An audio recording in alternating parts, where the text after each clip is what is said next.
This is Hino's Sport, bringing you that heat and that fire. All right, y'all. Caleb Palent beat Vincent Feigenbutz in a showcase fight. Now we want to see Caleb Palent fight big fights. They need to make this fight sooner than later. Caleb Palent versus David Benavidez. I actually like David Benavidez. He's one of the Mexican fighters. Very few Mexican fighters. Let me say it again, and I have to preference this. Very few Mexican fighters that I actually enjoy. I like David Benavidez. I like Luis Neri, and Virgil Ortiz as of late is starting to grow on to me because of the fact that he's willing to step up the competition and he's willing to fight the best, and he's making strides at the right time. He's not being pushed too fast. And this is the things that I like to look at as markers or Hino's Sports standard bearing situation for fighters, for me to know where they're truly at their truest and their most properest levels. He's definitely going to be a dangerous welterweight in the future. He's proven himself. So now he gets the Hino's Sport official stamp of approval. So these are the three Mexican fighters that I enjoy. But as much as I enjoy David Benavidez, Caleb Palent is called Sweet Hands for a reason. It's because his hands are sweet. Let me say it again. He's called Sweet Hands for a reason because his hands are sweet and he can definitely outbox you. And I believe that Caleb Palent is showcasing performance after performance that he definitely has the ability to outbox a David Benavidez. We saw this in the, Anthony Dirrell fight. There were moments where David Benavidez was getting touched up in certain ways. Caleb Palent, to me, is a lot better than Anthony Dirrell.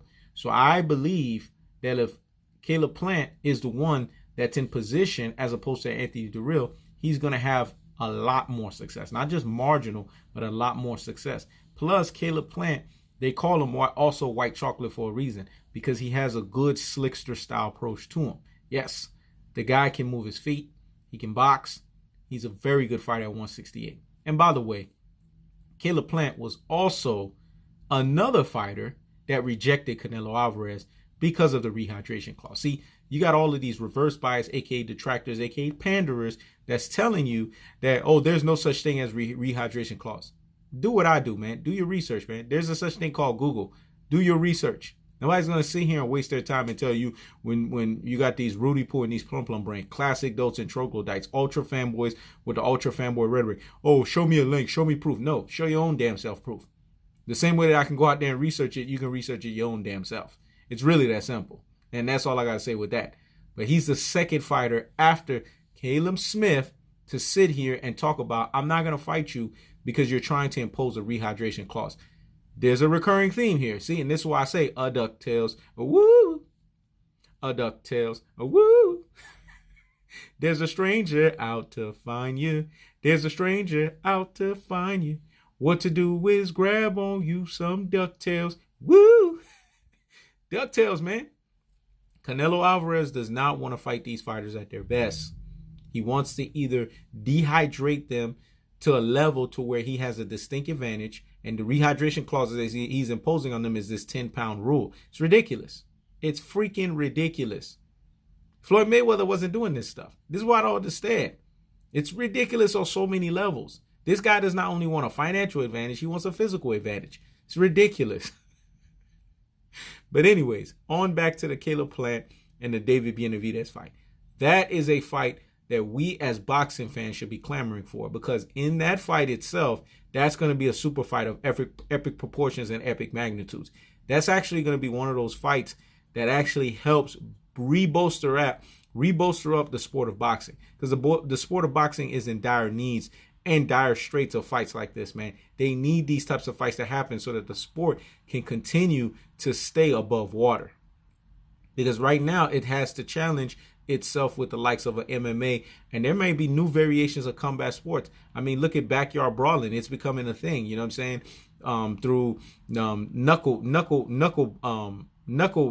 what is that organization? Paulie Malignaggi was part of it with Artem, his name's coming to my name, Conor McGregor's friend. That whole combat sport is bringing itself up as well too. So boxing is in a soft market, and we need these types of fights of Caleb Palent versus David Benavidez, because these types of fights are going to help the sport, because these are super fights. This fight needs to happen now, because I'm tired of Caleb Plant having these showcase fights, and I'm glad he realizes that he's tired of it. So because he realizes what I realized, then let's just make this David Benavidez fight. And that's why I'm glad he called out David Benavidez. Now, David Benavidez, you got the free smoke addressed and called out from Caleb Plant. You need to come back, because I know you're a free smoke junior yourself too. Damn right. Everybody copying that Earl the Truth Smith's free smoke. It is what it is, dog. Everybody can get that damn free smoke. I want you to come out with your free smoke iteration and say, yes, I'm willing to take on the fight.